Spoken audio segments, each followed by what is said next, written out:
はじめまして。そしてお帰りなさい。エマイン東京のホスト、エマです。私は20代前半まで海外に行ったことがなく、海外のコンテンツを見ることもほとんどありませんでした。今日のエピソードでは、私が20年間日本の価値観の中で自己肯定感を持てなかった理由と、海外に行った後の変化についてお話ししていきたいと思います。それでは、エピソードに入っていきましょう。まず、日本では、謙虚であることがいいことだという考え方があります。謙遜することも日本人にとって当たり前のことです。特に仕事では、良い人間関係を作るために必要なスキルです。日本では学生の頃からアルバイトをすることが珍しくなく、私も人間関係がうまくいくように、謙虚さを大切にしていました。それはいいことのように思えますが、悪い影響もありました。誰かに褒められても、まだまだです。とんでもないです。ということが癖になり、自分でも自分自身を認めたり、褒めたりすることが少なくなっていってしまいました。逆に、海外に行って自信を持つことの大切さを知りました。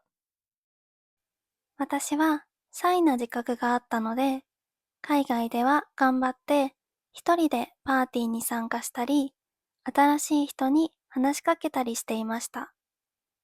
すると、あなたの自信が好き。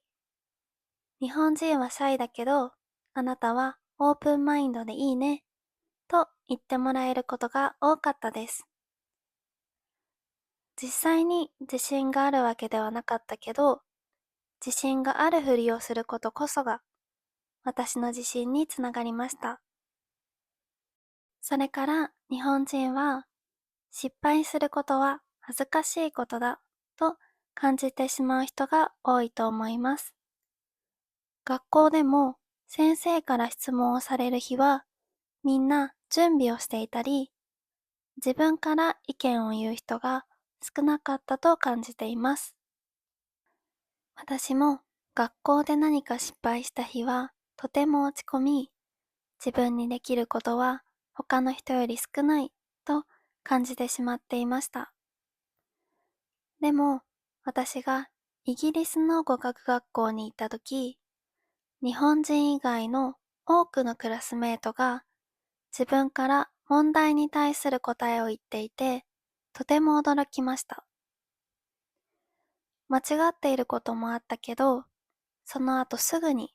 別の問題に対する答えを言っていて、間違えることを怖がっていないんだなぁと感じました。私は間違えたり失敗することを恥ずかしいことだと思ってたけど、他人がどう思うか気にせず自分の意見を言ったり、わからないことをそのままにせず質問したりすることがとてもかっこいいことだと気づきました。そして今は失敗することを気にせず、新しいことに挑戦したり、知らないことを知ろうとする自分がとても好きです。そして日本はルッキズムの影響がとても強い社会だと感じています。これは特に女性の間ですが、美の基準がはっきりしていて、その数もとても多いです。例えば、顔は小さい方がいい、鼻と口の距離は近い方がいい、などです。コンプレックスを隠すメイクや整形の種類なども新しいものがどんどん増えています。私も10代後半から20代前半の頃はこのような新しい情報を見るたびに自分と比べてその基準と違うことでとても落ち込んでいました。特に東京では